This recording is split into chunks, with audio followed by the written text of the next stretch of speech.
I know we've only known each other for 4 weeks and 3 days, but to me, it seems like 9 weeks and 5 days.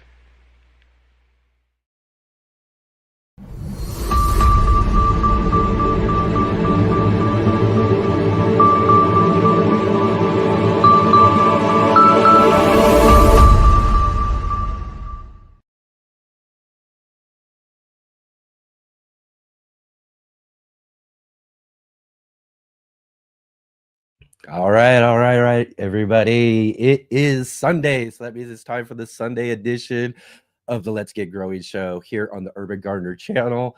I'm Enoch. I'm your host today. We've got a great show for you today. It is the second Sunday of the month. That means we've got our good friend Gardener Scott, Master Gardener Scott from the Gardener Scott channel is joining with us to answer all of your gardening questions here just a little bit later on in the show.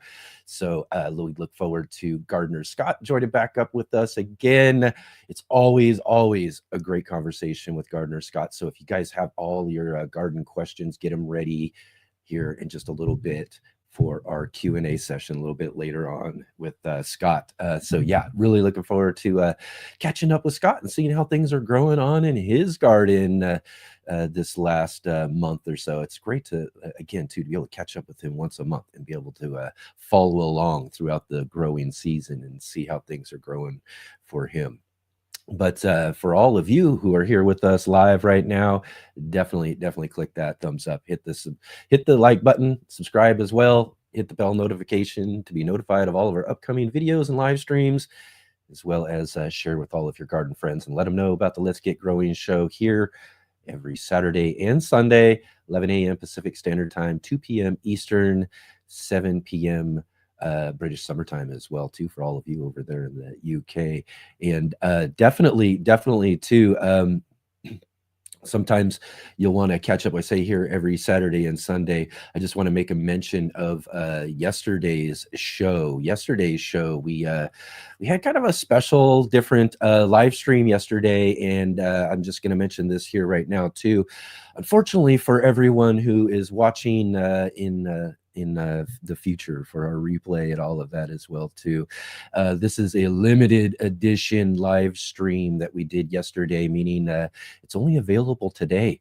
So I'm sorry for everybody who's watched on the replay, like say tomorrow or later on or anything, but it's only available for the rest of this weekend right now. So if you're watching right now live and you didn't get a chance to check out yesterday's live stream discussion talk, I showed some exclusive content, things that I've never, a video I've never shown before, another one as well too from our Urban Gardener channel.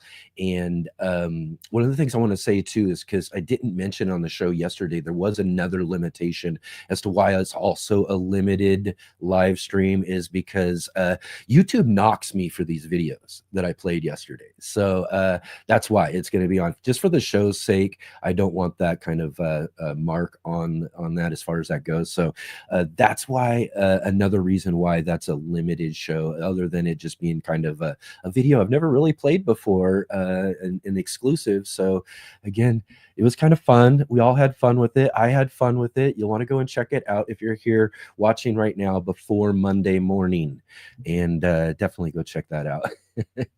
Again, really fun, kind of a way to kind of make it a little live exclusive in a way, just a weekend only live stream. So definitely go check that out for sure.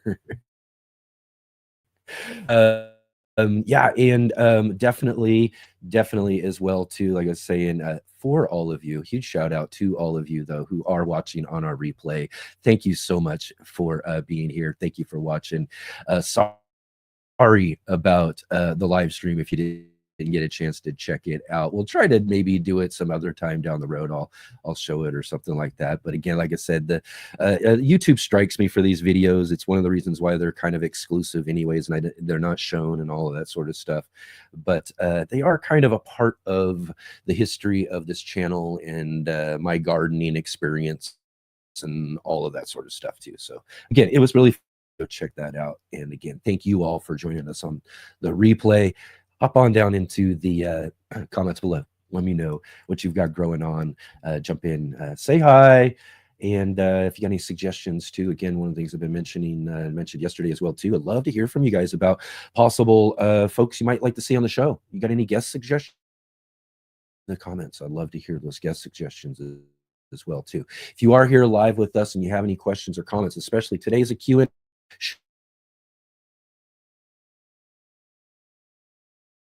We've got Gardner Scott to answer all of your gardening questions. So you've got until Gardner Scott gets on here in just a little bit to think up, write down possible questions you might have about some issues going on in your garden.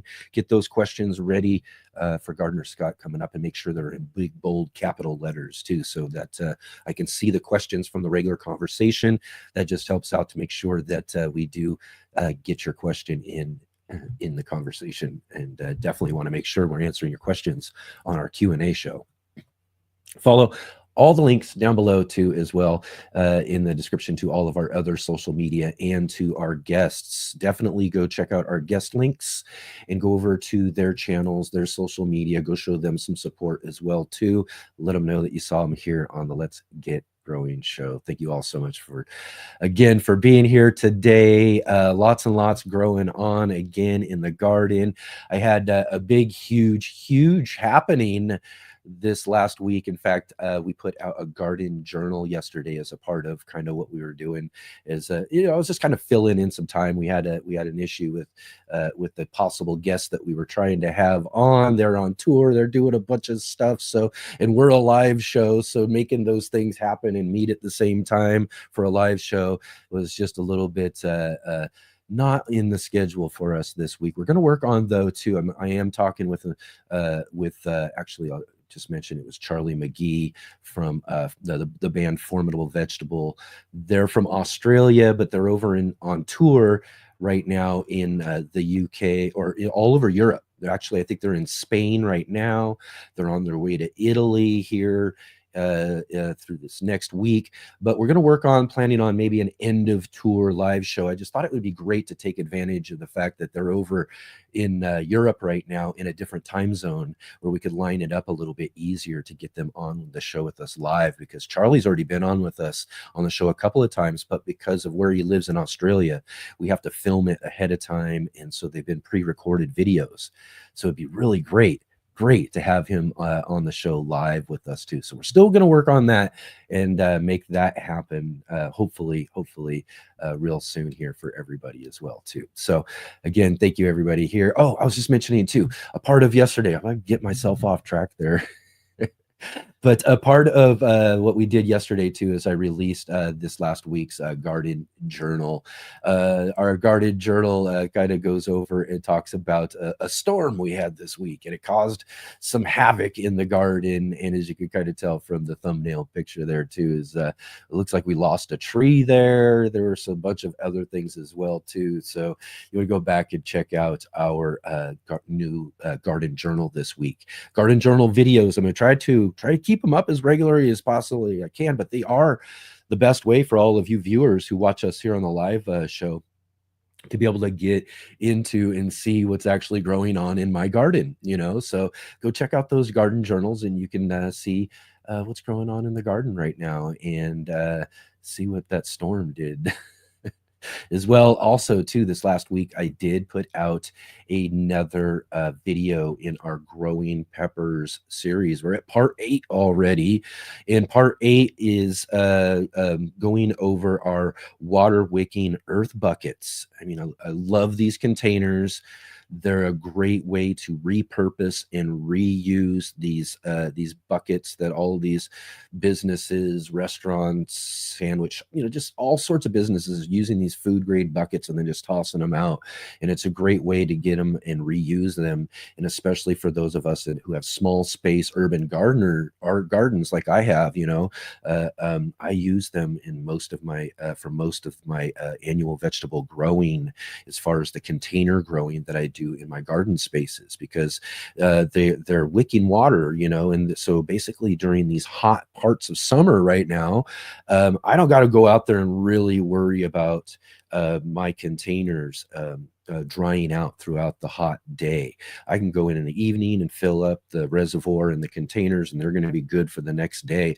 And I don't have to worry about it. I do have some containers still that I've got to go out there and I got to make sure, but these ones limit the amount of containers I have to keep an eye on and everything as well too, because and do all of that work and making sure that our plants aren't suffering during the hot season. When you grow as much as I do too, they are majorly helpful. Really, really simple, do it yourself. And one of the things too, I think a big highlight of this pepper growing series that I'm doing this year just really highlights just the simplicity of growing and doing a lot of stuff. I think when I go out and I look at videos and research pepper growing or doing all that sort of stuff, I see a lot of complicated stuff. I ran into this really too when I was kind of showing the simple lights we were using just to grow some of our plants. And I got a comment on one of the videos, and one of the guys was saying, go get a ultra something LED something, and then he says, you'll thank me later. And I was like, no, not necessarily, really. I mean, I get it, and you can, and most people can do that. You can pump up anything and grow anything and do all of this extra stuff. There's a lot of great stuff, but really gardening can be really simple. And I think that's really the thing that I highlight the most throughout this pepper growing series, is that you don't need all of the glitz and glamour and expensive things to grow stuff. You can repurpose and reuse some things. We can mix some of our own soils to save money. Very easy do-it-yourself stuff. So, again, too, if you haven't had a chance to check out some of the stuff that we're doing there with our pepper growing series, you want to go back and check those out as well too. Really great, really, really awesome stuff there too. Excellent, excellent, excellent, everybody. Thank you so much for being here. Really awesome to have you here with us. I see the conversation's already roll a little long. I gotta watch out when you guys get going here, because I like to make sure I'm highlighting and saying hi to folks here. And and once we get going, I kind of I don't know, I start seeing everybody getting to talking here, and I'm like, oh no, I'm missing out. All right, let's see here. And I see, of course, we got to say hi to our good friend Jade Dixon, of course, our facilitator, joining us from Midwestern Ontario, Canada, in the lee of Lake Huron. Thank you so much, Jay, for being here. Thank you for facilitating the show. Everybody, keep an eye out in the conversation for links and further conversation about subjects and topics we're talking about. And if you have any small channels out there, if you're a small channel and you haven't had a shout out, or you haven't had a shout out in a while too, either, let's do that as well. You know what I mean? Let's not do shout outs every week and that sort of stuff, but if you've had a shout out on the show, and it's been a little while, mention it. Mention you got a channel, mention you got this and that, and Jay will be glad to drop in a link there too, so we can get some shout outs for all of our small channels out there. Kelpie Capers Farm, awesome to see you. Thank you for joining with us here. MKP, great to see you. He says, let's go. I know, exactly, right on. That's what I say too every time I'm getting ready. Let's go, let's go. All right. And let's see here. Oh, Rick joining us from the future too. He says, sorry if you didn't cause no stress, Rick. Don't worry about it. Yeah, it's always great to have your input and conversation in our conversation there. Thank you so much for being here and getting up so early in the future to hang out with us there from Australia. So thanks, Rick, for being there yesterday and hanging out. Big Will Dog in the soil. Awesome. Good to see you there. Great to see you, Dusty Flats. Excellent to have you here. All right, everybody. Guten Gardening, Paul. Great to see you as well, too, my friend. Leslie. Great. Excellent. Like I said, lots of great. All right, Mobius. Oh, wow, here we are with Gardner Scott. Yeah. Excellent. Oh, me too, Mobius. I'm telling you, I look forward to hanging out with Gardner Scott every week or every month. And it's always a great time with Gardner Scott. Questions. I see question already too. Excellent. I'll try to mark these off. But questions, if you got them coming up, write them down, get them ready for Gardner Scott coming up here in just a little bit as well, too. And yep. Oh, and thanks for the link, Jay, for yesterday's show. Excellent. Go check that out. Again, sorry for everybody who's watching the replay and you didn't get a chance to check that out. I apologize to all of you. Let's see here. Robin Gardens, great to see you from Chicagoland. It's a cool 81 degrees Fahrenheit. How nice. I just got done with I think we got just over 100 yesterday. I'm not sure if we'll get quite to 100 today, but it's well up there in the 90s, gearing up for today for us here. So it's going to be really, really warm. So of course, we're going to talk a little bit about that too with Gardner Scott as well, for all of us who are dealing with some really, I mean, the summer's just came and hit us right here in Southern Oregon for sure. I know a bunch of everybody, it's the same for a bunch of folks as well too around the country. Go right from a nice cool spring to an ultra hot summer just like that, and that's basically what happened for us here. So so it's quite a chore right now to make sure that that our gardens are staying alive. You know what I mean? Shawnee goes, good to see you here. It's fun to see the gardens. Yes, it is. Excellent. Everybody, like I said, you guys are great conversation. I think we got to say hi to most everybody. Let's sneak Meyer Lemons in here real quick before we get going, because we got to get moving along today.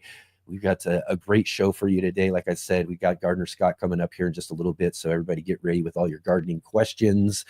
And it's also Sunday. So that means we also got see back in the garden.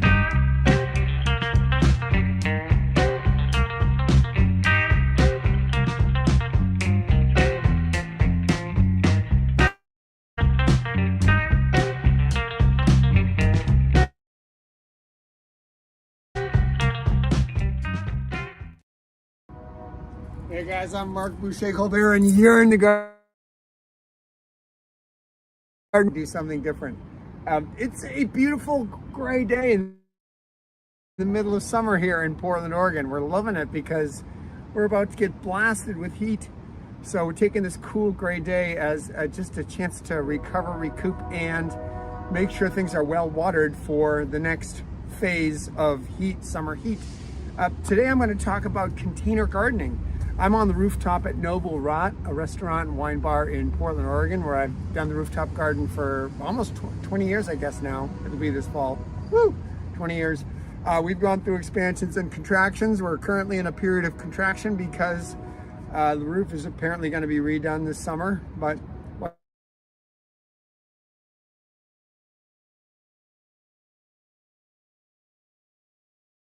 whatever. As a result, that are kind of off the ground, and by big, I mean big. They're like 13 feet long by 3 feet wide by almost 24 inches deep. So there's a lot of soil there. Those are great for growing.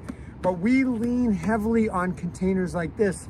So let's chat a little bit. This is like a what's called an Anderson number. It holds about 4 gallons of soil. This is perfect for so many of the things that we want to. And I know you folks at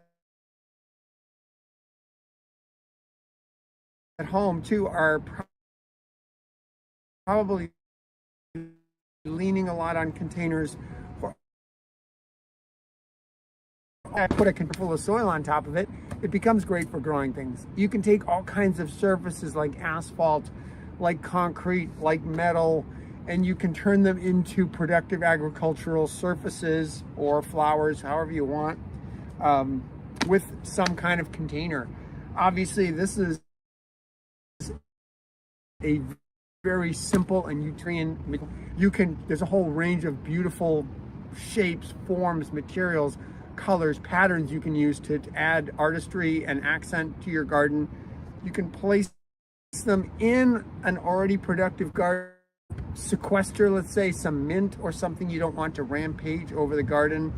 If you need to pull something indoors during the winter because it's frost, that. So play a big role in all of our gardens, or should play a big role. And it's important that we know how to treat them, especially in the summer when it's hot and they are especially vulnerable to, say, drying out. Let's talk about what I'm doing to keep our container plants healthy and happy. First of all, I'm just going to be I've got some thyme here. Lovely herb. The chefs love it, and we have probably about 12 pots of it up here, plus some border planting. So a lot of times don't run. I know you knew that was coming, right? You knew that was coming. Anyway, we like thyme up here. I'm just gonna go through and be pulling out weeds that I see growing in here, including this little fennel. Get rid of that, and just kind of freshening up the top part of the soil. Now, the big problem with containers vis-a-vis watering is that the soil on the top will dry out, as it should, right? We don't want it continuously moist, especially for a Mediterranean herb like thyme. But as soon as it dries out on top, it's going to become slightly water repellent. We call that hydrophobia, fear of water. It's going to want to push water away. And when it does, it will push the water to the edges of the pot where there is always some small gap due to the material difference. Things heat up and contract over the course of the day and night.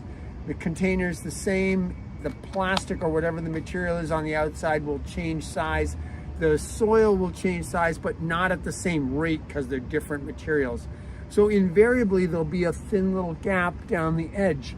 And this phenomenon becomes quite clear when you start to water and you see immediately water draining out of your bottom water drainage holes. This is a problem. This does not mean that you've done a good job watering and your plant is totally saturated. It probably more likely means that the water from the top has just been slightly pushed away by the dry soil and hasn't had time to penetrate and go down, and instead has run down that very easy channel that it finds between the pot and the soil, and then runs out right away from the bottom. So this is a big challenge. So what do we do? First of all, one thing that I like to do is, for pots that I can easily move around, you know, like this one is doable, I find a bigger container. We're going to use this to simulate a closed container. It's just a larger planting container, but let's just assume it was closed and it's sort of like a tub. I'm going to fill this tub with water, and about once a week I'm going to try to do an immersion, and you will see the bubbles come up out of the soil as that air gets displaced and the water fills all the pores. When I see the bubbling stop, then I'll take it out, let it drain, and I know that I have given that a deep watering. So if I can do that for my containers, now again, it depends a lot on the plants. Cacti and succulents probably aren't going to need that kind of treatment. You don't want that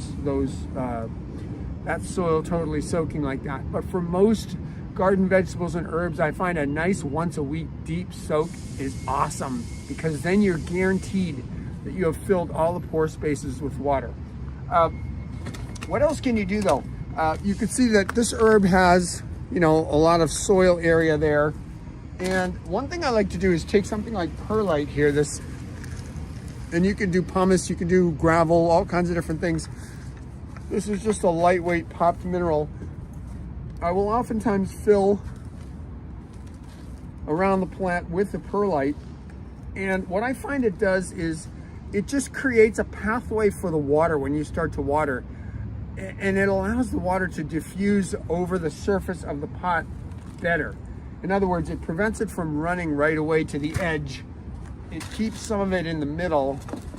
And this is in terms of your daily waterings. If you're not able to soak, and I know that some people have big pots that just aren't practical to soak, so you need to slow the water down as it comes down. The other thing I do with my containers is I never water just once. I water briefly, like 3 times in a row. So I will go through all my containers, pausing just 2 or 3 seconds at each with my watering wand.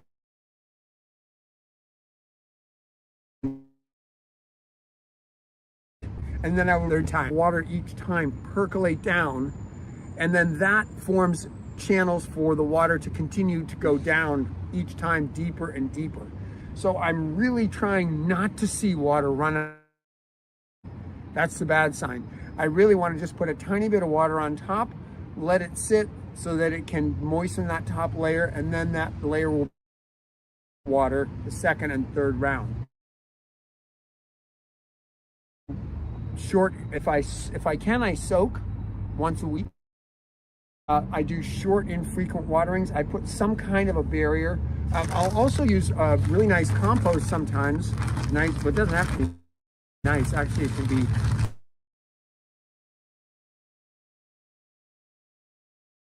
any old thing. But again, it's a local.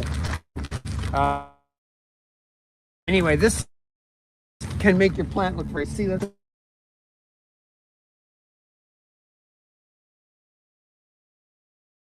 Little because of the texture of the compost, and therefore won't shed the water quite as much.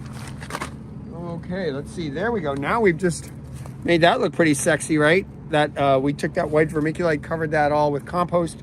This looks perfect. That will add some nutrients.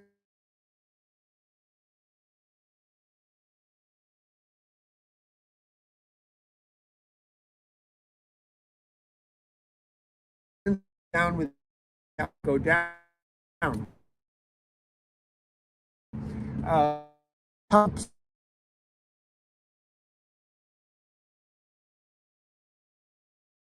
recommended of to do it dilute. This will help plants deal with some of the stress of heat. So this is a nice once a week tonic. Give them a I want to talk about is plants fertilized, because you know this is kind of like plant daycare here. We're in charge of the whole thing. There's no soil for this plant to go foraging in beyond the limits of the container, and the soil that we put in there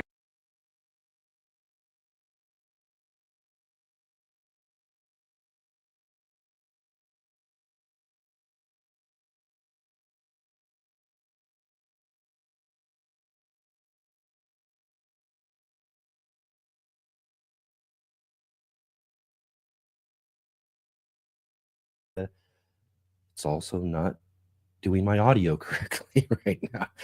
Oh my gosh, we are having some issues here. I am not sure what's going on with the reason why it's not playing our video correctly. This has to do with something with the platform or something right now. I mean, they just made a bunch of changes. I was mentioning this on yesterday's show too. They made a bunch of changes to some things here on this platform, some things that I still got to figure out and get used to and all that. But yeah, I'm not sure. I mean, we have had, again, too, there's been issues before with videos on here when it comes down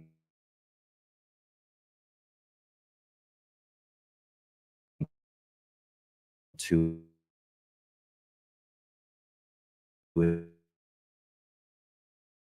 it to oh my.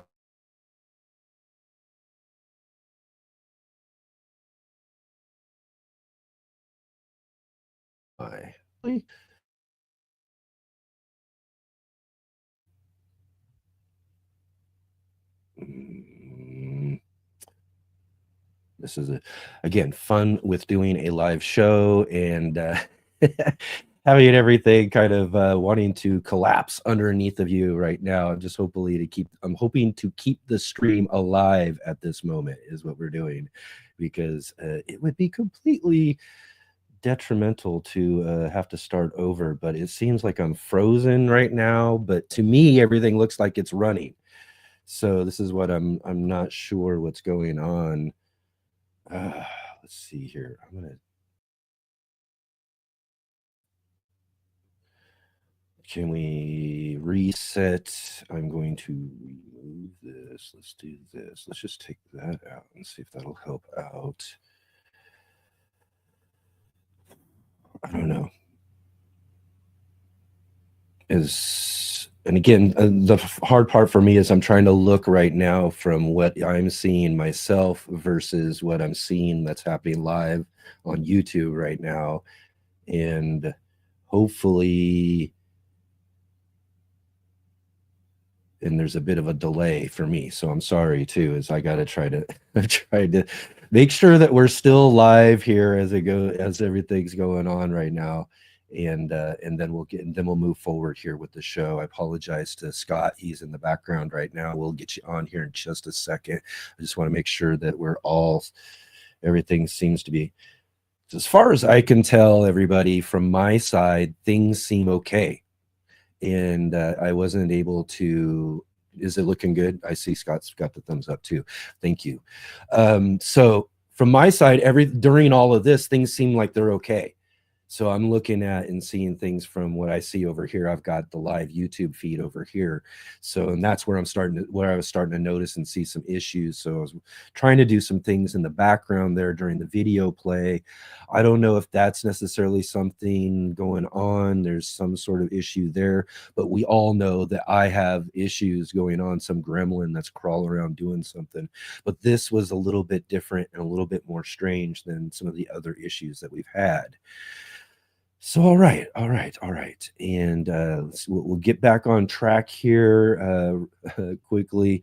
I'll just ask for everybody here. I did see thumbs up from Gardner Scott there in the background, but could everybody let me know from your side that you're all seeing everything all right? If once I can see from the audience real quick here, if you guys can just kind of give me a thumbs up from your side on the viewer side as well too. All right, Will saying yes, better now. Excellent. Good here from John Jude. All right. All good here. We got Tony from Simplify Gardening in there. All right. Excellent. Jay's giving me the okay as well too. All right. Thank you, Brett. Thank you. Much better now.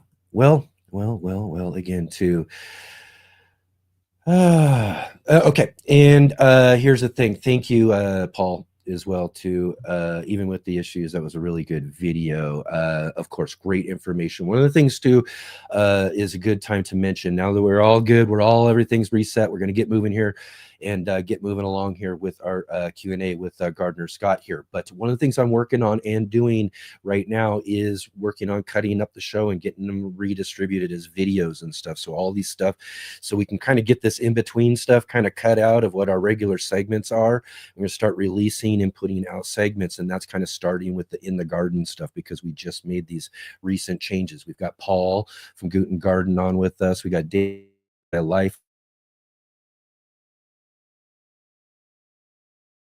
on with us now doing segments, and so those segments are going to be coming out regularly. I think we'll start doing In the Gardens on a Monday. So tomorrow I will release that NBC segment as a video. And in fact, you know what, I'm going to do it. I'm going to do it right after this show is what I'm going to do, just because it glitched right here. I'm going to try to get it released on that. So keep an eye on after the show if you want to see that video in full. It's a great on NBC's great In the Garden segments, so I'll try to get that out as soon as possible right after the show, and try to make up for that a little bit anyways. Oh my. Okay. All right. And again, are we in freezing? It's gotta be something. I hope it's not.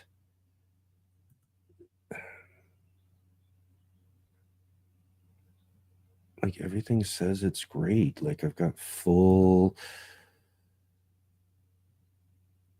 nothing in the connection. It's directly connected to the it's got to be through.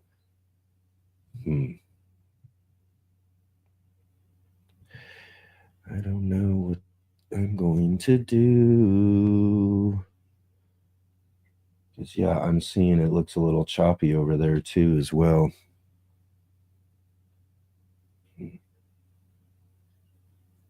Let me pull. Let me see. It must have to. Maybe it has to do with the camera feed or something. Let me do this real quick.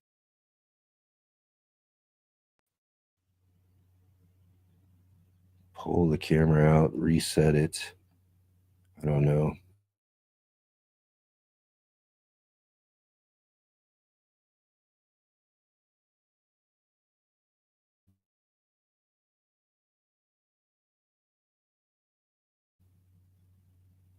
Well,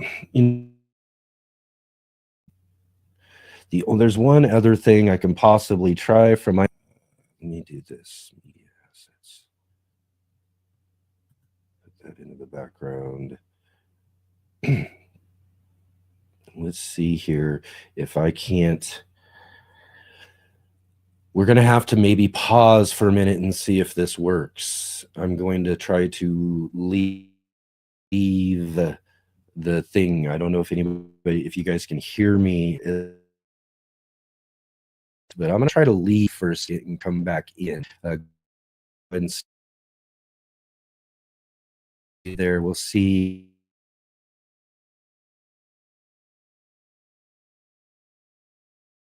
From my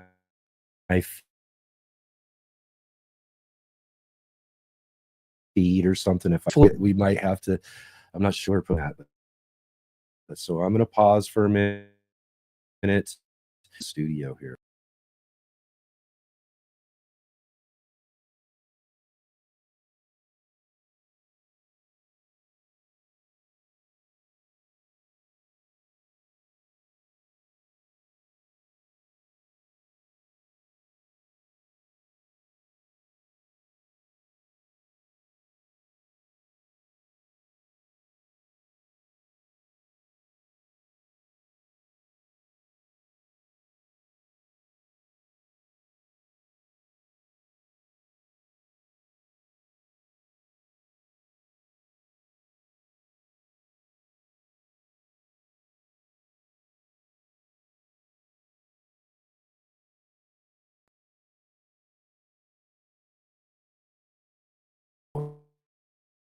Browser here.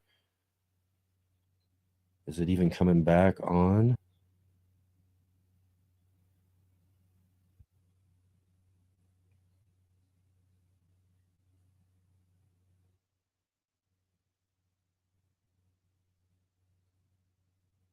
Yeah, it's not even coming back on.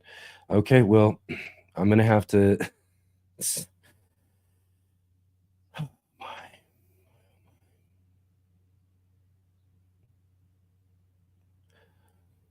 Can it? Okay, so now I'm seeing. Now I see it live here now.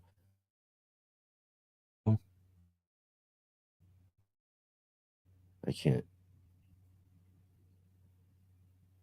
Jay says you are fine now. But this is so not right. Okay. I'm not sure what's happening, everybody. You guys are so patient, hanging on and trying to figure this out. Again, hopefully everybody says a bit glitchy still.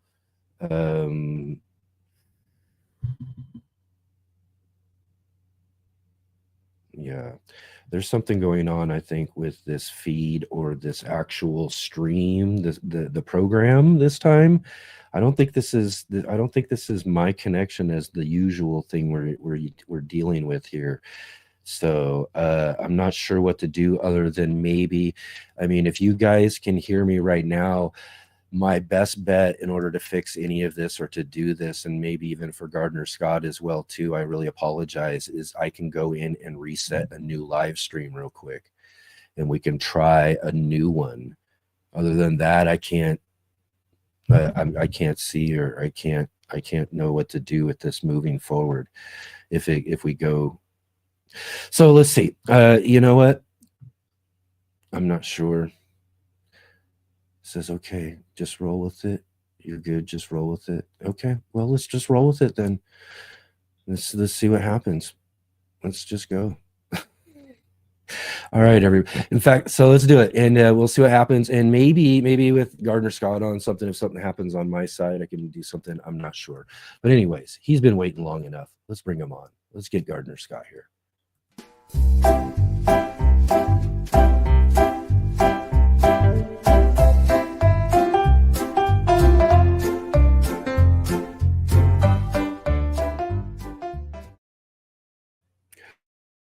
All right, everybody. Let's welcome to the show our good friend Gardner Scott from the Gardner Good to Scott see you. Show. One thing you Thank can so much for being try, here. I've had this issue in the past. If your bandwidth for some reason right now is just running slow on your end, you are sending this out on this stream, but you're also watching it on YouTube. Knock off the YouTube, just cut that out completely, and essentially you'll be doubling your bandwidth, because there might be some issue with this going out at the same time that you're receiving it on YouTube. So if you don't have to watch it on YouTube, cut it out, because every time I try to do both, I have glitchy issues too. I've never had that issue. I always watch it here on the side, but yeah, I don't know, maybe. And it's only on those days when like everybody and his brother is inside because it's too hot and they're streaming. You know, my particular service has some times of day when the signal just isn't as It's strong. not even, So the but I bit have rate drops. different connection, and then here on the main connection, everything's connected to is full. I have no problem. It's a direct Okay, well, let's just go with it, and if we drop out, we're done. So hello to everybody. I'm not, I would hope isn't the issue, but yeah, I mean, what? But here we are. Anyway, thank you so much. Spot it out a couple of times, but like you said, I'm look at it differently. Just go with it. Let's just keep going. Even if it's glitchy, let's just go. I got to get out in the garden, man. I know. Exactly. Right on. Anyways, so everybody, if you have your garden questions right now, drop them in, and we'll ask Gardner Scott some good garden questions. Jay, and John, and Will, and David. Yeah. Exactly. Everybody's here. Awesome. Well, yeah, what a funky way to get it started to the show, but here we are. Let's go. How is everything growing on in the garden for you this month, Gardner Scott? Good. Things are going pretty well. It's been really hot on some days, but it's been really cool on other days, and things are green. I'm still fighting the weeds, but we're getting close to the tomatoes actually starting to flower and give me some fruit, so I'm happy.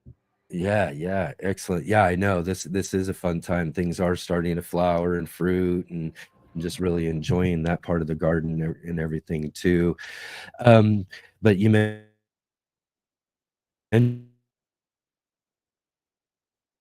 yeah, it's often warm. I'm getting mostly folks up what was it, up more towards the Great Lakes and those areas over the past few weeks. They had like a big heat wave up there, dealing with 100+ degrees. Yesterday was 100+ for me. I mean, man, it's been some really, really hot temperatures, and again, summertime is to be expected in a lot of places as well too. So we've got to take some strategies to take care of our garden. And so what are some of the things that you're doing to help keep your garden alive during the summer? So I put up the hail cloth, which kind of doubles as a shade cloth over my tomatoes. So here in Colorado, I get hail storms as part of the afternoon thunderstorms, and putting hail cloth over the plants really helps protect them.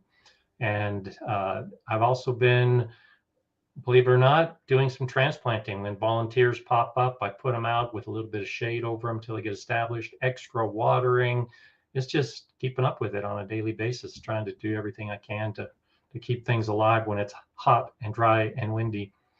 Yeah. It is hard, especially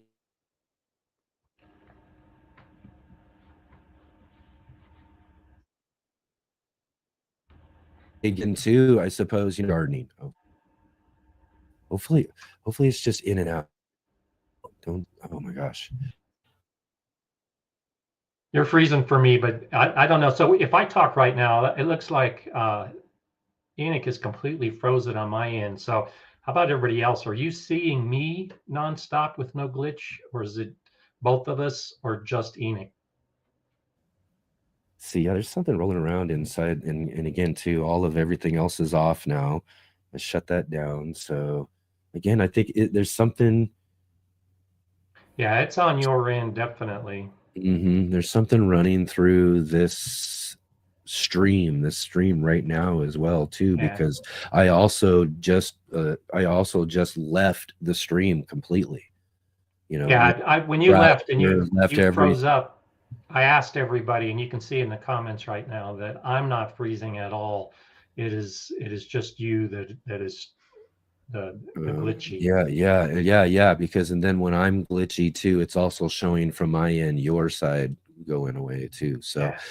well, I guess if I'm glitchy or whatever, hopefully everybody can. The mic is still working. That's something I saw. Yeah. Well, you can go ahead and ask some questions, and yeah, I'll go ahead and answer the questions. And if you happen to glitch while I'm talking, everybody can still see and hear the discussion that's going on.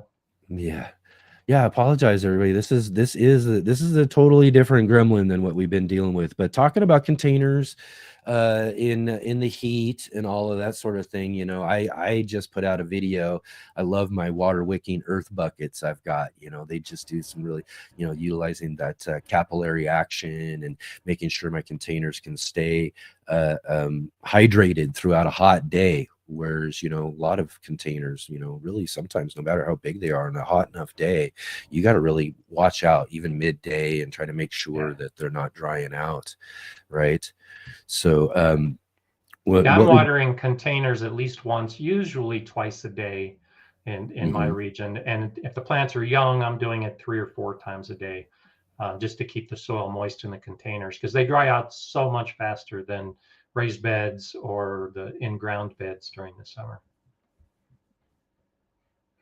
And mulching too. I'll keep talking because he froze up on my end. So the mulch is the other thing you can do. Even in containers, put some mulch in the container, because it's the kind of thing that if you can reduce some of that water evaporation, you won't need to water as often. So I'll water in the morning, make sure my containers are nice and moist. The mulch tends to help over the course of the afternoon. And then going into the evening, I'll make a decision whether I need to water for a second time so that the plants are nice and strong to start it. Because at least for me here in Colorado, it is very dry even at night. It may cool down, but our humidity levels are going to be extremely low. So looks like he's off. So, okay, let's pirate the show. I'm in control. Steer the ship starboard. We'll see if we can get away from him before he comes back. Okay, so let's see. Mobius has a question. I have some seedlings under lights. When first 2 true leaves show, can I just up pot and move them outside without hardening off? So I always suggest hardening off. So there's a couple questions going on here. And if you're just catching up, Enoch, we're answering Mobius's question. As soon as you have 2 true leaves, then yes, absolutely, you can up pot. But the plant is still very tender.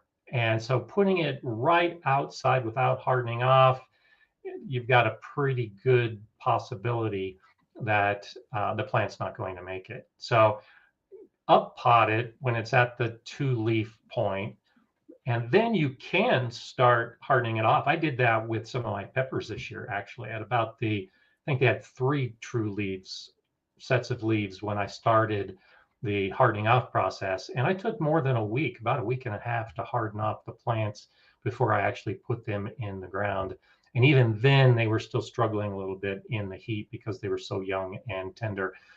with a more robust root system, it's not as big an issue. So while you up pot, the roots are still growing, and a lot of the energy of the plant is going into that new root growth. So it's kind of a balance. You don't want to put too much stress on the plant while it's developing the new roots at that time as well. So are you with us, Enoch? Can you see me? Can you hear me? Oh yeah, I can see and hear you now. You were just locked Okay, good. up earlier. Yeah. I don't know. I mean, again, too, I think maybe there's something going on with the internet provider right now or something. Yeah, don't worry about it. Let's just keep going. It's obviously something that's not going to be fixed right now. We've got questions coming in here. I'm trying to catch up here, though. So I'm trying to figure everything out. But yeah, absolutely. Let's see here. There was a question that came in earlier. Let me find that real quick. John Jude was asking. Neighbor uses baking soda for insect control, and she doesn't seem to have any insect problems. Baking soda can be used. That's one of those things. I haven't seen any actual research or experimentation. It's just one of those kind of things that some gardeners will do, particularly for like ants and fleas and roaches. Those tend to be the kind of insects that I see people using the baking soda for. And it can do a couple different things. It's sodium bicarbonate. And so there are some insects that when they eat the baking soda that's been sprinkled on a leaf, it can actually create gas within their intestinal system, and that can kill some insects. It's also very alkaline. So there are some insects that when exposed to it, the alkalinity of it raises the pH, and that can cause damage on some insects.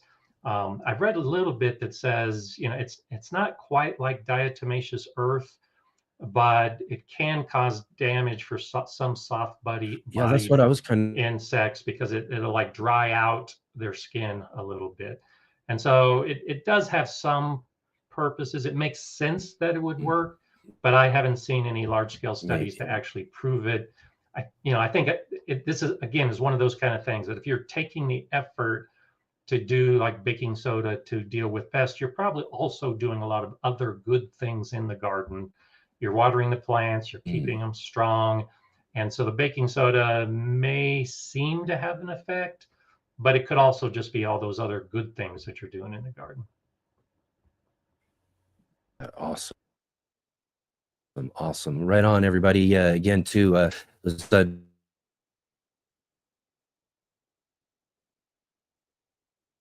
yeah, and I see Rick saying that that's used in rodents too. Yeah, I've read that too. Since it looks like Enoch's locked up again, I'll keep going. Yeah, mice. Drop in those questions into the chat there for Gardener Scott. Okay, we got a question, but he's locked up and he's glitching again. So Robin saying, new green stock, nutrients seem to be running through fast. Have you found this? I have. And so I like to have a lot of organic matter in my green stock mix. So a little bit, I typically will use more peat moss and more compost in my green stock and in smaller containers than I will in some of my other bigger containers. And that just helps hold the water a little bit more. And like I mentioned earlier as well, mulch. I sprinkle a little bit of dried grass clippings or something on the green stock just to reduce the amount of evaporation. They have a new thing now. I don't know if you've seen this, Robin. They have a cover that you can actually put on top of the green stock that covers the reservoir. I'm not sure how effective that might be for reducing the evaporation, but that's also a possibility of something that you can try. But anything that particularly that's tall and has a lot of gravity working on it is definitely going to be running through fast. So the organic matter really does make a big difference. Meyer Lemons is talking about the baking soda half and half with flour. Yeah, I've seen that particularly for like mice, the rodent thing. You mix the baking soda with something that they're going to eat, and then when they eat it and it gets in their intestines, that's when it starts screwing them up. So looks like Enoch has left us completely at this point. He's probably rebooting and he's going to come back on. So that's the nice thing about this StreamYard software, is that as long as there's one person on the stream, the show keeps going. So there you have it. Will Dog saying, do you prefer to use granular or liquid in your green stock during the season? I tend to do the liquid. So when I like using granular fertilizers in some of my bigger containers, the thing about the granular, particularly if you're doing an organic granular fertilizer, is that you need soil microbes. You need that soil life to help break down all of that material. All of that organic material needs to be broken down and then made available to the plants. And most of our container soils don't have that much life. They tend to be a little more sterile, especially if you used a bag to fill them up from one of the big box stores. That's going to be a sterile mix.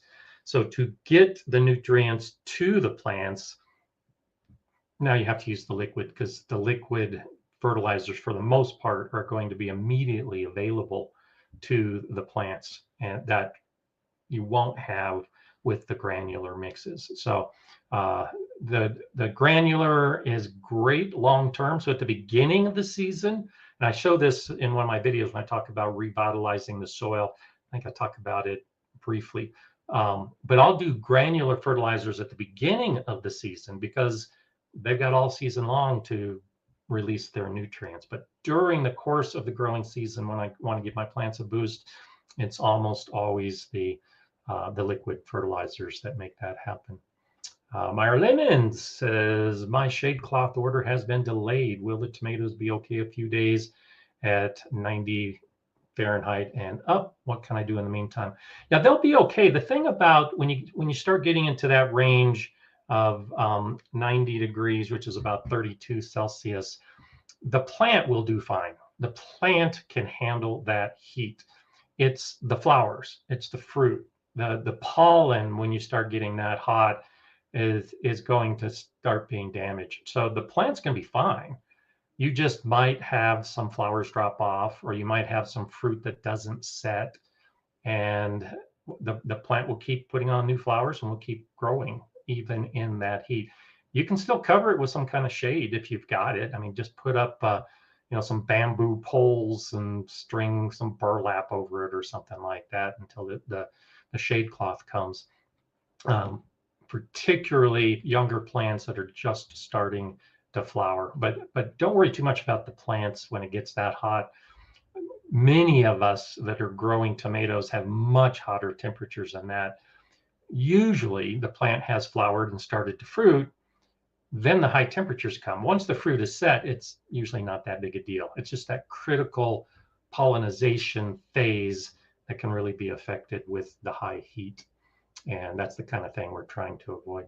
Jay's right on top of things with that link to my video on revitalizing potting soil. So I wonder if we're going to get Enoch back. We'll just have to wait and see. I'm going to go ahead and scroll back up and see if I can see the questions that some may have asked along the way until he gets back.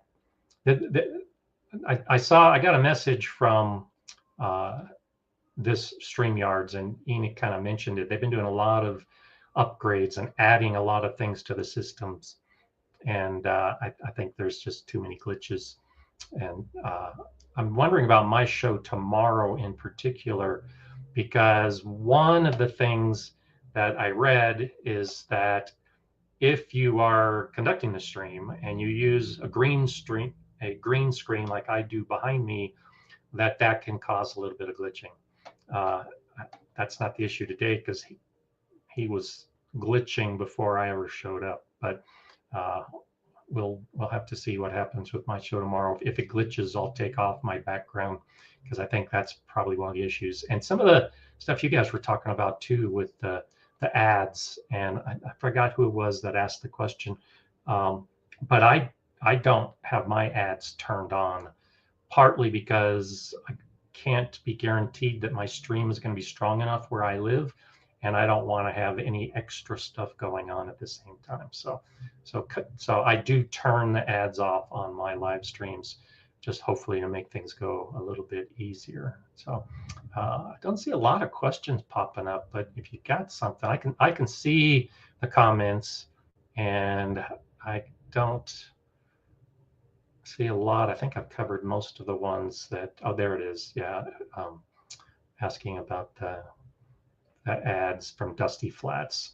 And so, yeah, I turn them off. Just, I used to watch it on a second screen. I don't do that. I turn the ads off. I do everything I can so that everything is focused on the stream going out. And even then, some of us have some issues. Meyer Lemons is wondering, will the heat cause heirlooms to deform? My plants are already in fruit. Now, unless you're talking continual heat above like 100 degrees Fahrenheit, 38 Celsius, the plant itself should not really be damaged. When you start getting into Arizona and New Mexico heat, when it's getting up to like 120 degrees Fahrenheit, you know, into that range, then yeah, the plant can actually be damaged, which is why you don't see many vegetable gardens going in that time of year. So I wouldn't worry too much about it. And if you've got shade cloth coming, or you can find a way to use shade cloth, definitely take that approach. Big Wool Dog's wondering, would you still be worried about soil life if homemade compost and leaf mold are used? I also use worm castings extract. I don't. And so when I do use my own leaf mold or my own compost or my own worm castings, I fertilize less, absolutely, because the soil life is there to help deal with the nutrients that are in the compost and the nutrients that might be in the granular fertilizers. So yeah, I typically am using the liquid fertilizers more for a new soil mix that doesn't have the bacterial activity or the fungal activity from the leaf mold to help break down all those nutrients. Definitely makes a difference. English Lady's Kitchen Garden, how many bunches of grapes should I allow to develop? How old are your vines? I see, you look at vineyards, for instance, where the vines might be 30, 50, 80 years old, and they're spacing them pretty evenly. So they'll have depending on the type of grape that they're growing, they'll have bunches every 8 inches or so. And so depending on how big the vine is, that's how many bunches you have to fit that spacing that the vine is able to handle.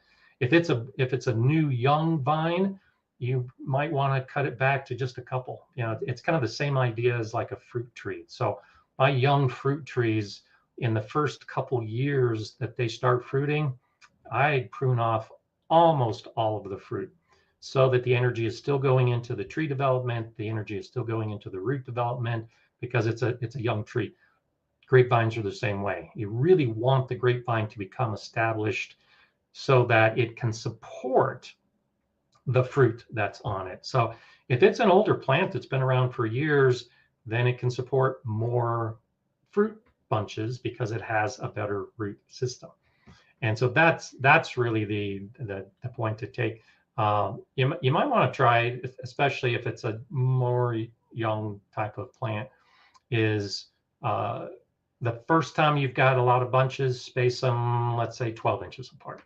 And then the next year, space them 10 inches apart. And then the year after that, space them 8 inches apart.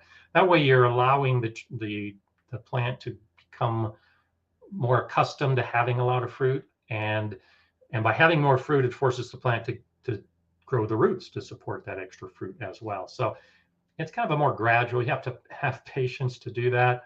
But you do run into the issues, and again, similar issues as fruit trees. If you've got fruit trees where you have a lot of fruit one year and then no fruit the next year, and then a lot of fruit the next year, and then no fruit in the odd year, often it's because you're allowing too much fruit to develop, and the root system is depleted at the end of the season, to the point that the next season it can't support a new growth of substantial fruit.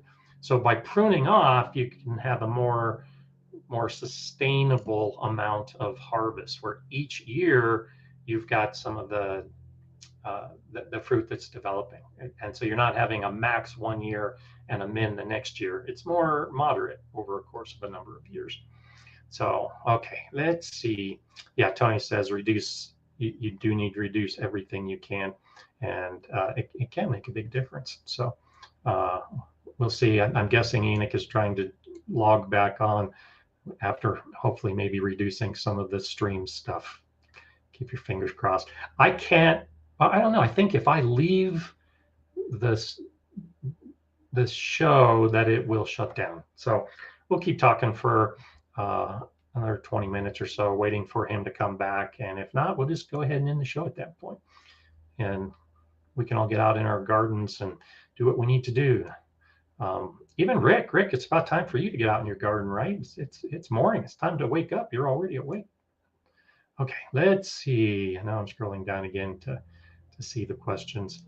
Dusty Flat says, as I was weeding around tomatoes, I was thinking they may be beneficial to prevent soil splash up. Any benefit as long as they aren't giant weeds? Yes. And so I've talked about this before. You may have heard me talk about mulch underneath tomato plants for this exact reason, to stop any fungal spores that might be in the soil from bouncing up into the leaves. If you have weeds or any type of plant underneath the tomatoes, it effectively is a living mulch. And so it will stop, or at least reduce, the amount of spores that would be bouncing up from the soil onto the leaves. So depends on the weed. Some weeds have really deep roots and could begin interfering with the growth of the tomatoes. But I start putting some of my cover crops that are going to be growing into the fall underneath my tomatoes relatively early as a living mulch, in addition to whatever other mulch I might have in it. So yeah, there can be a benefit. A weed is only the wrong plant in the wrong location. If it ends up being a living mulch, it's no longer a weed. It's accomplishing its purpose. You may need to cut off flowers before they develop into seeds so that you don't have a big weeding issue in the future. But I let a lot of weeds grow throughout my garden because there are other benefits. Some of those plants, particularly native plants, might be attracting beneficial insects or predatory insects that will attack some of the pests that you got in your garden. So consider definitely something underneath your tomatoes, whether it's a mulch or a living plant or both. And so if you're just joining the show and wondering where Enoch is, there's been some technical difficulties today, and Enoch isn't with us right now, so I'm moving on with the show. And Rick says it's still dark at 6:30, and so I guess you're already into the winter hours there. So you'll be getting out as soon as you can. There he is. With us. I hope. Okay. Here's the situation. Something in my neighborhood out here somewhere, something's gone down and the internet is down, the whole thing. Something is up. I got a notice from my internet provider that they're working on it. But luckily, I thought to myself, wait a minute, my phone carrier, I have a hotspot. So I went and I figured that out. That was a whole thing to figure that out and get my hotspot all connected and everything. So that's what we are. We're running through my internet Wi-Fi carrier's hotspot right now until the main carrier can get whatever they're doing. So I guess something, whatever they were doing or something, caused all this sort of stuff, and then it just went out. Okay. Well, I think I've answered pretty much all the questions I could see in the comment. So we can move on from here and figure that we've got everything covered up to this point. Yeah. I really appreciate that, and I hosting the show, and what a wild experience, because it was so strange. The things that were going on are, and everybody who watches the show already knows that I have a gremlin that runs every now and then, and it'll do something, and that's just something I've been trying to chase down for a while. I do have this little thing here that I got to try now for my new connection. Someone's telling me that might work as well too, so I'm going to work on that. But this was completely different. Yeah. This was Okay, let's completely keep going. so. Let's answer Yeah. questions. Well, what I want to do is I want to run through a couple of things real quick here. Did you notice any more questions coming in? I was kind of Yeah, that's what I'm saying. I've answered all the questions that came in up to this point. So we can just go up from to this now, point okay? Because forward with anything new that pops up. I want to get you out to your. Yeah, if anything new pops up, I'll try to grab that up real quick. But I want to get you out into your garden, so I want to kind of do a little wind down kind of thing here real quick. When it comes down to it, because you've been so generous with your time and actually hosting my show for me, so I really appreciate that. Real quick though, I did want to mention to everybody, our regular conversation is that even though it's been a couple of months since we talked about it and everything, I don't want to not continue to mention it anymore. But Gardner Scott did write a book this year. He did spend a ton of time writing this amazing book on raised bed gardening and everything too. So I did put a link down in the description for everybody so that you can go make sure you go. If you haven't grabbed a copy yet and you haven't gone to do that. I do want to make sure that we continue to mention to everybody that it doesn't become old news, because it's still good news from this year. Scott's book, Gardner Scott's Guide to Raised Bed Gardening. Go check that out for sure. Thank you. And I learned something. Well, I didn't learn it, but I was pleased to hear it. So had a friend tell me that one of the local library districts here in Colorado, they were visiting and they found out that they had ordered 18 copies of my book for the library district. Nice. And so that's a great option for everybody who's watching as well. If you've already got a copy of the book or you're not able to get a copy of the book, go to your library and ask your library to order the book. And that's a great way for people to read it without having to buy it. And of course, every author wants people to buy the book, but I want people to read the book, whether they own it or not. And so go check out your library and tell them to order the book. And that way you can read it whenever you want if you've got a library card. Yeah, and Jay put a link in there for everybody who's here with us live right now. But yes, great point, because libraries still exist. Yeah, you know, they still exist, and it's a great way to support your library as well too. You know what I mean? By recommending books, taking and participating with the library and the whole lending process that they're there for, and all of that too, is a big, huge thing to continue to do. We do still have libraries, but yeah, absolutely. And let's see here. Okay, so we got some questions I saw coming in here. Dusty Flats, have you heard of using whole cornmeal under tomatoes to ward off blight? Yeah, I've heard about it. I don't know if I've heard of that one myself. Corn, see, this is one of those you have to be careful about, because corn gluten meal can be used as a pre-emergent herbicide. So, for instance, if you put corn gluten meal on your lawn, your grass will grow through it, but it becomes a pre-emergent herbicide for broadleaf plants like dandelions, for instance. You have to apply it at a very specific time, and it only affects certain plants. And the key here is that corn gluten meal is different than cornmeal. And so there are chemicals in corn gluten meal that can do different things. And so blight being a fungal disease, I think the assumption is that corn gluten meal might work on some of those diseases. I haven't seen anything to support that, but regular cornmeal, it's no different than if you just took corn kernels and sprinkled them around your plants and expected that it was going to deal with any fungal diseases. So I haven't seen anything that ever says it actually works. I think it's just one of those things that people have assumed step 1, step 2, step 3, and then step 4 is being causal.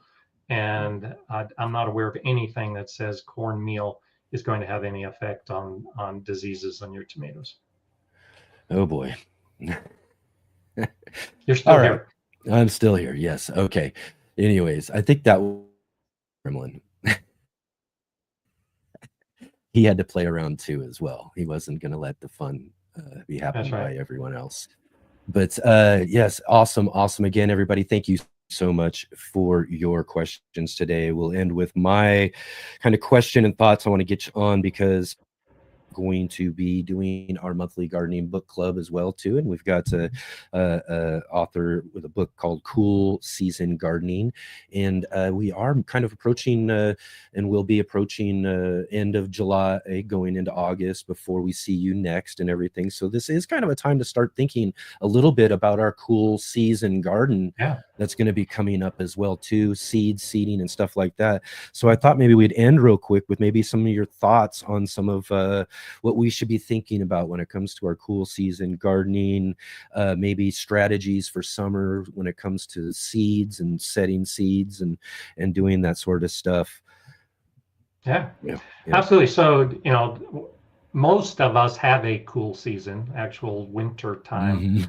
And so knowing when your average first frost date is going into fall can make a big difference. So mine is typically the first week of October, but it's also been the third week of September. So I know basically the end of September, I'm going to start having frosty or at least very cool conditions.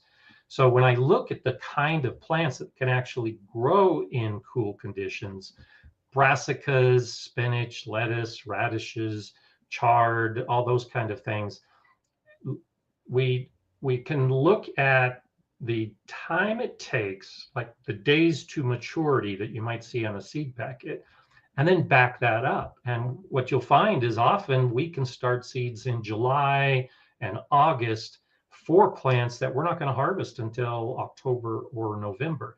And depending on how cold you get, most of these plants can handle a simple frost. If you don't get really hard, deep freezes until November or might December, even sweeten up a bit with it. Exactly. And you can have them growing during that entire fall period and have a completely different crop. A key component that I think a lot of gardeners kind of miss out with the timing is that when we start those seeds in spring, temperatures are still cool. The soil temperature is definitely cool, and it's going to take days for those seeds to germinate. When we start those same seeds in summer, the soil temperature is hot, and those seeds are probably going to germinate within just a couple days. And so you can't necessarily follow the same schedule that you would use for a spring crop with a fall crop, because a lot of stuff is really accelerated. Plant's going to germinate faster, it's going to grow faster. And so take that into consideration when you start growing the plants. But do the succession planting. When your cucumbers are fading, pull out the cucumbers and stick in some beets or some spinach, and just keep the show alive.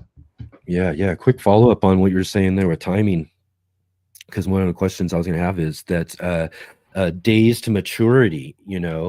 Does like the speed up process make up for the kind of length of time that kind of gets added on to days of maturity because of the loss of light in the summer? I mean, do you think that you kind of they work together in a way, kind of making up for each other in a way? Yeah, because the days to maturity take into account the best conditions, but they do take into account that if you're germinating in the spring, it's going to be slow germination, it's going to be low light levels, it's going to take a while for the plant to start growing. Whereas it's at the other end of its life in the fall, as the plant is reaching harvest, the light levels are low and the temperatures are cool. So it will look like the plant is growing faster if you're doing a summer sowing. So an 80-day spinach, you might actually be able to harvest at 60 or 70 days if you do a summer sowing. It's all dependent on your own weather and your own soil, of course, and how you take care of it. But look for those kind of things. You might see accelerated growth from what you're used to by doing summer planting. Yeah. And you mentioned kind of beets, spinach there and all that. Or what are some other kind of crops we're thinking about when we're thinking of things that we could sow out for our fall crops? Yeah, pretty much all the root crops. The plants that, and you touched on it as well.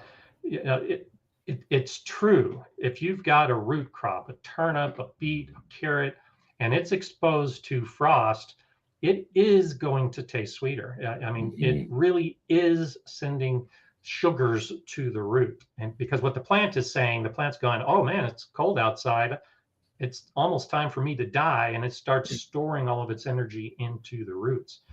And so all of those kind of plants are ideal going into the fall, because most of them have plenty of time to grow in the end of July and August and September before we might be exposed to a frost. And then all the leafy plants, the plants that if we started a month ago, they would be bolting by now because the summer is just so hot.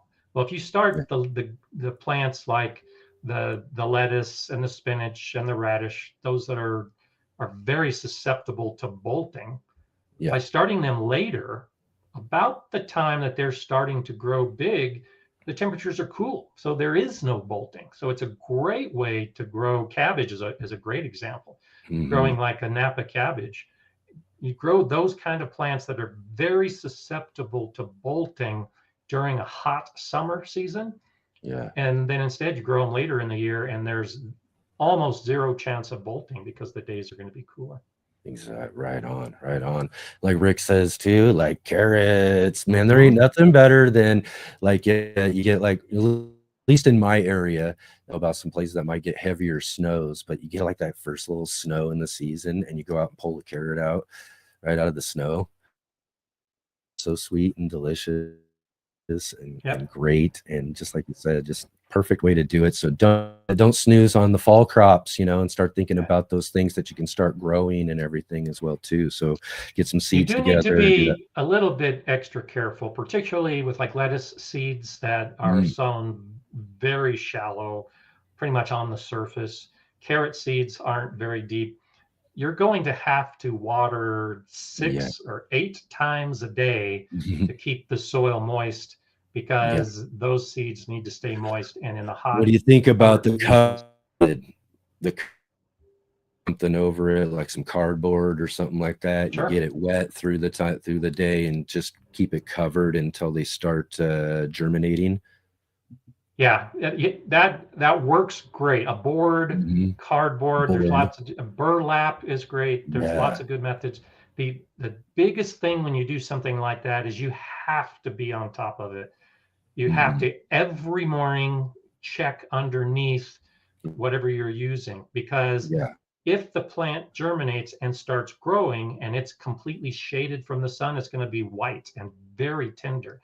And now when you remove that board or that cardboard and it's exposed to the full sunlight, it's going to fry within seconds. So it's a daily check to see when it's starting to germinate, and then remove the cover, so that as the rest of the seeds and as those small plants grow, they're exposed to the sun and it's normal conditions at that point. Maybe a little work, but man, the payoff is going to be great. So if you got to get out there every day, you got to make sure that things are going good and all of that. Just think of all those great carrots you'll get down the road. So make sure. Serena was asking, does your shirt just say got worms with a picture, or does it say anything else? There's a picture of a worm on there. Just got worms and a worm. Yeah. There you go. This was a gift from one of my loyal viewers a while back. So I wear it every now and then. Yeah. Have your worms, right? Excellent. All right. And again, too, thank you again so much for being here. Real quick before we do head out, Gardener Scott does his own live streams. You're going to be back live streaming yourself from your own channel, so you can host your own show instead of my show. Tomorrow morning, starting at 8 a.m. Pacific time, 11 a.m. Eastern time, over at the Gardener Scott channel. I got links down below. So again, too, is a rough show for us as far as doing everything. So if you didn't get any of your garden questions answered today, definitely go and check out Gardener Scott's show tomorrow for that. I think one of your last live streams, you did protecting plants. You did some general questions last time. What's your next live stream going to be about? So tomorrow we're going to be talking about soil amending. There we go. Excellent. Amending soil. So if you definitely got some questions about amending your soil, what you need to be doing, again, too, it is kind of mid-season right now. So some of us are probably thinking, what do we got to do? What do we got to put into our soil? The Or timing is should I? important, what you use. So I'll be talking about all that kind of stuff tomorrow. Exactly. All right. So check out that for his live stream tomorrow. And what do you got coming up for an upcoming videos? So I've got a couple that are going to be coming out talking about old time wisdom when it comes to the gardening, kind of stuff that our grandparents taught us in the garden. I've got one probably next week. I think I'll have it coming out with edging. I've been working on some pathway edging in my own garden, so you'll be seeing some of those projects that I've got going on. And then I've still got some building that I'm completing, and those videos are in various stages of, I know completion. So those are still a few weeks away, but there's a handful. Basically, that's what's going to be coming out in the next month or so. Oh, excellent. Right on. Lots and lots of great stuff going on over at the Gardener Scott channel. So definitely everybody go and check out the link below, like I said, or wherever the description is for you as you're watching this. Go and click the links there. Go over and check out Gardener Scott's channel, the live stream tomorrow. And again, we're just kind of moving along today, and we're going to set things. I'm kind of on a shaky connection today. So that's quite our normal get together with Gardener Scott this week. But next month, hopefully we'll catch up and we'll get to have a normal show with Gardener Scott, right? Yeah. Excellent. Again, thank you so much again too for being here. Thank you for host style and making sure everything was going until I can get everything connected there. And again, we'll have a better show next time for sure. This one was just fine. A few glitches, but it's all good. Always good to see you, Enoch. I love it. A few glitches. Right on. Excellent, everybody. Thank you, Gardener Scott. We'll see you next time here. Yeah, take care. Everybody have some fun in the garden. Yeah.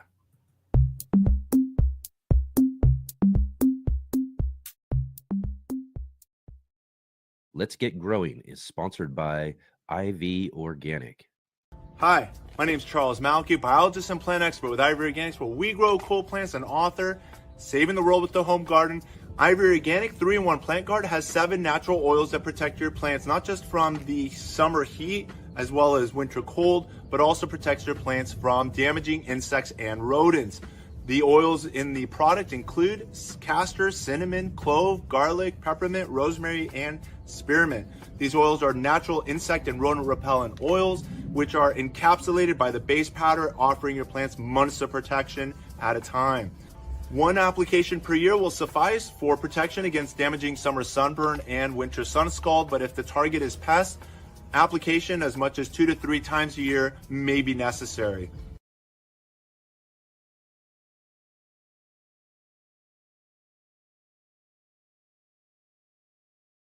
All right, everybody. Excellent.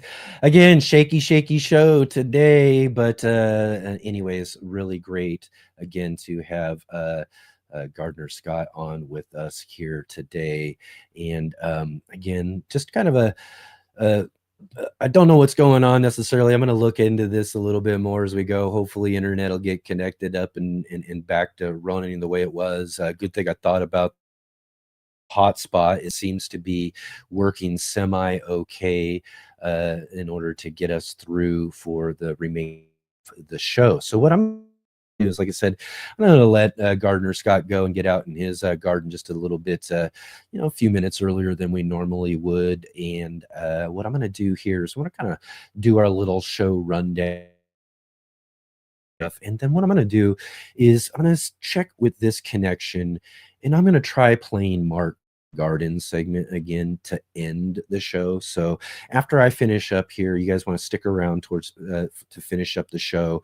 I'm going to play Mark's in the garden segment to see if we can get it out completely. And then, like I said, I'm going to work on getting that out as a segment, as we're going to be breaking out those segments now as videos in the, regularly throughout the week. Hopefully going to get regular with making sure we got our other segments as well. You know, the Are You Following Me segments, our featured guests, our roundtables, the Gardner Scott segments and stuff. I'm hopefully going to get those all cut out, and throughout the coming months try to get them all released and put out as videos and playlists and things like that as I start adjusting and figuring out some things as we're moving forward to getting that stuff done. It's the better way to go. It's good video content, hopefully for the algorithm to start noticing that we're putting out a lot of video content. Maybe that'll help us out in some sort of way when it comes to that. But it's also good just to have those broken up and segmented, so those folks who are on the show can just share those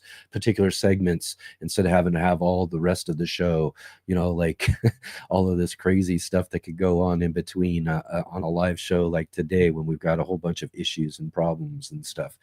But you know, again, similar to yesterday, we'll just consider it, you know, just one of those weekends, and we're just kind of hanging out together and all of that sort of stuff. So you know, it's always great, you know, just to hang out with you guys. And as I can see, you know, throughout the show, you guys have been sticking along and hanging out and everything too. So really great to you know, see you all riding along with everything that we've got going on today. Rick says real world experiences.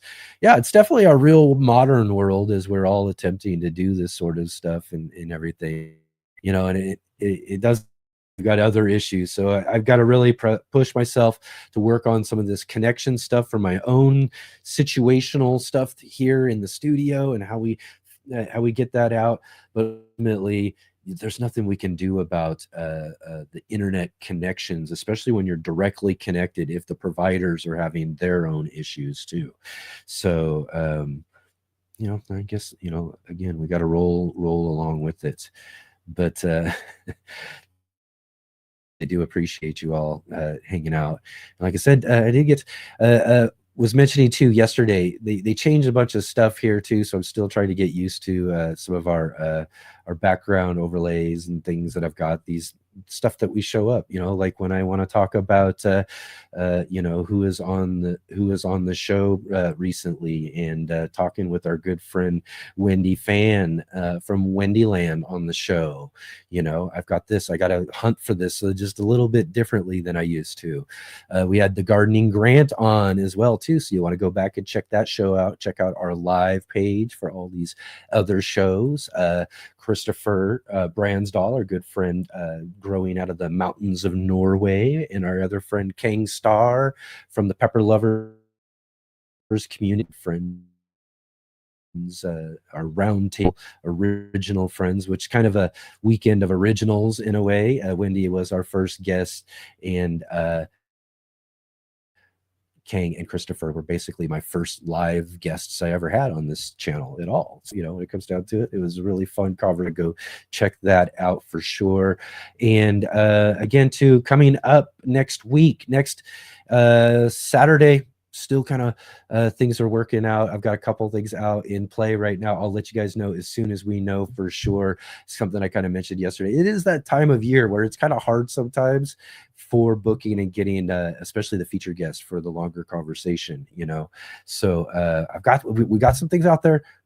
I'll let you know as soon as we do for next Saturday. One way or another, we'll be here for sure. And then next Sunday too, y'all, third Sunday of the month.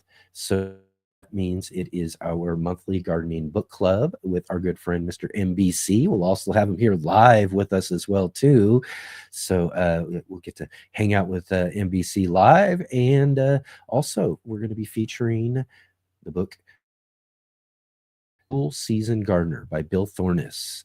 And Cool Season Gardener, extend the harvest, plan ahead, and grow vegetables year round, kind of like what we were touching on there with Gardner Scott. We'll be talking all about cool season gardening and preparing for this upcoming fall gardening season with author Bill Thorness for our monthly gardening book club this next Sunday, for the Sunday edition of the show too. So you won't want to miss out on those shows coming up as well too. Again, lots and lots growing on. I mentioned earlier too, you want to go our Again, these buttons are different. All right. Check out our recent garden journal here that we just put out, talking about my storm I just went through and a little bit of the damage and chaos and havoc that it wrought in our garden spaces. Yeah, you'll definitely want to check that out, as well as I put out a new video in our growers pepper guide. Growing Peppers Pepper Guide Part 8, and we were talking all about our water wicking buckets. These are great. I mentioned those two also again with Gardener Scott earlier as well too, because again, when we're caring for a summer garden, especially container gardens, I love these things. If you haven't made any or have any of these in your garden space, go make a few of these, try them out. I'll guarantee you'll really love what they do, especially in warmer climates during the summertime, in order to keep all of your plants alive during the hottest times of the summer. And also as well too, yesterday, exclusive live stream, and this is for all of you who are watching live. I apologize to all of you replay watchers, but all of you who are still watching live right now and you want to, right after the show right here, go check out yesterday's live stream. It's only available until tomorrow morning. I'll be cutting it out and setting it to private, as I can't. YouTube doesn't like it because the videos I shared in there have audio content in that's copyrighted. And when I was first doing my channel, I was utilizing some stuff from a different editor, and those copyrights ended, and now they don't like to let me use them anymore. So that's one of the reasons why I don't do or have a lot of, or share, one of the reasons. Believe me, you'll know the other reason when you see the show tomorrow for sure, or the show we did yesterday, not tomorrow, but the show we did yesterday. If you see that and go and check it out while it's still available after this show, you'll see one of the main reasons why I set it to private. But the other one is that there's content, audio content that's copyrighted. It's also, as well as our first video as well that I play on there too, that we ever did on the Urban Gardener. Some of those early ones, I got strikes on those as well too, because of audio usage when I was first starting my channel. So again, it's just a chance to see what it was like for me when I first got started doing all of this sort of stuff. We got to have some fun with that, so go check that out for sure. And right on, everybody. Again, thank you so much for being here. It's great to have you here with me and Scott today, hanging out. Like I said, I really can't believe it. I mean, you guys really hung out. You guys stick with the show. That number up there, would just stay and study all today. I was like, oh no, everybody's gonna leave, everybody's gonna go, but you guys are really in it to win it for this show. That's really awesome. So I really appreciate you guys sticking it all out and hanging out with us here throughout all the glitches and the problems and all that sort of stuff. So Serena asked, do I have Carrots Love Tomatoes on my monthly book club list? I do not have Carrots Love Tomatoes on my monthly book club list, Serena, but because you suggested it, I'm going to put it on my list, and I'm going to see what we can do, or see what that's all about, and check it out and all of that, because that's one of the things I mentioned earlier too, as well as when we were starting the show, is I love hearing suggestions from you guys. Let me know. I mean, I know you guys are watching channels out there. I know there's some really big popular ones that you like and prefer and you love to check out, and I want to hear about those. And so the small channels that you like, let me know about them. Go let them know too about our channel as well too, so that they can come here and get some shout outs and come join our community over here as we're building up, a real supportive community of gardeners, especially garden creators as well too here. But thank you, Serena, for that suggestion. I really appreciate that. Thank you. Right on, everyone. Let's see here. Shawnee says, see you all around. Peas are picked. Weeds will be for another day. I know. I say that too, but someday you got to get to them though, right? Thanks, Shawnee. Thank you for being here. Awesome. Let's see here. Excellent. Oh, and then, I did see there. Okay, David did get in there and jump in. All right, everybody. going to do here is I'm going to go ahead and finish up the show here today with all of you. And it's been really great hanging you, but I do am going to, right after I finish up here, I'm going to go ahead and see if we can get a plain Mark's Garden segment. It glitched out and had all the problems. That's where everything begin with us for today on the show. So I'm going to end the show. We're trying to play that segment one last time for all of you who'd like to stick around and show Mark some love and some support and watch his segment. And then, like I said, I'll make sure I get that put out as a video coming up here, hopefully real soon, right after the show. Soon, I'm going to try to get that set up and get that out hopefully real soon. So again, thank you everybody for being here. And if you can, before you head out as well too, please, hit that thumbs up, even though it was a glitchy, terrible show when it comes down to it. Please give us a like anyways. Subscribe to the show, subscribe to the channel, click the bell notification to be notified of all of our upcoming live streams and all of our upcoming videos as well, to share with all of your garden friends. Let them know that here on the Let's Get Growing show every Saturday and Sunday, 11 a.m. Pacific Standard Time, 2 p.m. Eastern, and 7 p.m. over there in the UK for all of you who are watching over there too. Thank you all so much. And yeah, definitely with us next week for shows as well. To follow all of the links down below in the description. Everybody, thank you so much for being here. I really, really appreciate having you here, and enjoy Mark's In the Garden segment. And I'll see all of you on our very next show next Saturday. We'll see you then.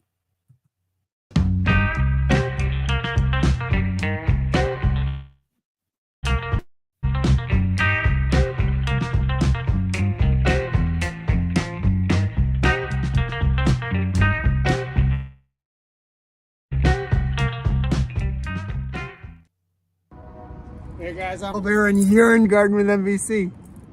How's it? Decided to mix it up and do something different. It's a beautiful gray day in the middle of summer here in Portland, Oregon. We're loving it because let's get blasted with heat. So we're taking this cool gray day as just a chance to recover, recoup, and things are well watered for the next summer heat. Today I'm going to talk about container gardening. I'm on the rooftop at Noble Rot, a restaurant in Portland, Oregon, where I've done the rooftop garden for almost 20 years, I guess now. It'll be this fall. Woo! 20 years. We've gone through expansions and contractions. Contraction because the roof is apparently going to be redone this summer, but whatever. As a result of that, though, we're leaning heavily on containers. You can see some of the big beds over there. We've got these 6 big raised beds that are kind of off the ground, and by big, 13 feet long by 3 feet wide by almost 24 inches deep. So there's a lot of soil there. Those are great for growing. But we lean heavily on containers like this. So let's chat a little bit. This is like a what's called an Anderson number 5 pot. It holds about 4 gallons of soil. This is perfect for so many of the things that we want to grow here. And I know you folks at home too are probably leaning a lot on containers for all kinds of reasons. You may be using, like let's say I just have a ledge here. Last time I checked, metal ledges weren't great for growing things. But if you put a container full of soil on top of it, it becomes great for growing things. You can take all kinds of surfaces like asphalt, like concrete, like metal, and you can turn them into productive agricultural surfaces or flowers, however you want, with some kind of container. Obviously, this is a very simple and utilitarian material. There's a whole range of beautiful shapes, forms, materials, colors, patterns you can use to add artistry and accent to your. You can place them in an already productive garden to help sequester, let's say, some mint or something you don't want to rampage over the garden. If you need to pull something indoors during the winter because it's frost sensitive, you can do that.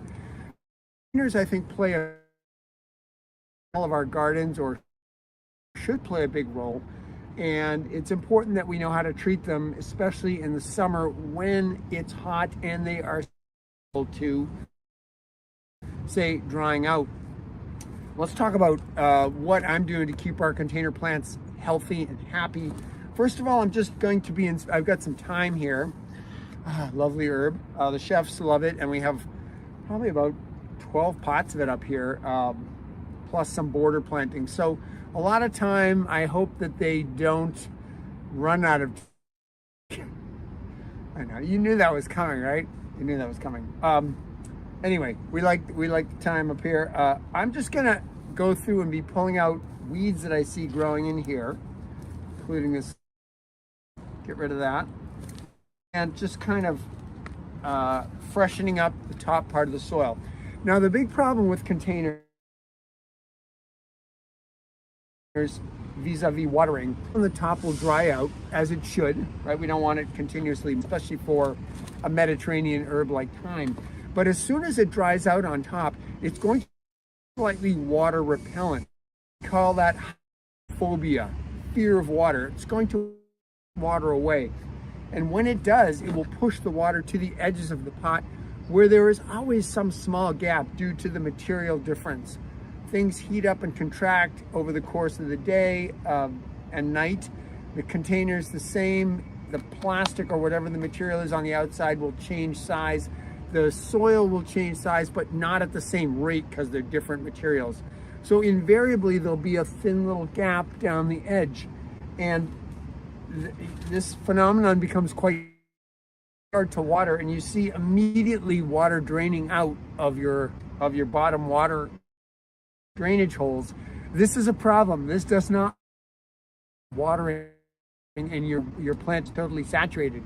It probably more likely means that the water has just been away by the dry soil and hasn't had time to penetrate and go down, and instead has run down that very easy channel that it finds between the pot and the soil, and then runs out right away from the bottom.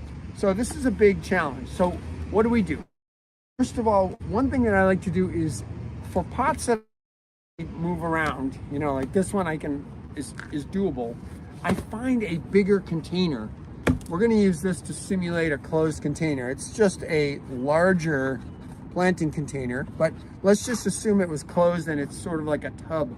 I'm going to fill this tub with water, and about once a week I'm going to try to do an immersion, and you will see the bubbles oil as that air gets displaced and the water fills all the pores. When I see the bubbling, then I'll take it out, let it drain, and I know that I have given that a deep. So if I can do that for my containers, now again, it depends on a plant. Cacti and succulents probably aren't going to need that kind of treatment. You don't want that soil totally soaking like that. But for most garden vegetables and herbs, I find a nice once a week deep soak is awesome, because then you're guaranteed that you have filled all the pore space with water. What else can you do though? You can see that this herb has, you know, a lot of soil area there.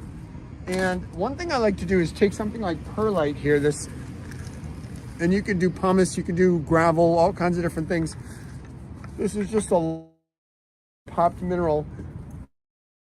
I will oftentimes fill around the plant with the perlite, and what I find it does is it just creates a pathway for the water when you start to water, and it allows the water to diffuse over the surface of the pot better.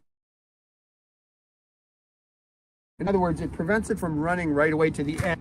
It keeps some of it in the middle, and this is in terms of your daily waterings. If you're not able to, and I know that some people have big pots that just aren't practical to soak, so you need to slow the water down as it comes down.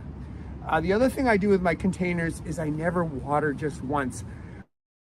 Briefly, like 3 times in a row. So I will go 3 seconds each with my watering wand, and then I will repeat the process a second time and a third time. That way I'm letting a little bit of water each time percolate down, and then that forms channels for the water to continue to go down each time deeper and deeper. So I'm really trying not to see water run out of the bottom right away.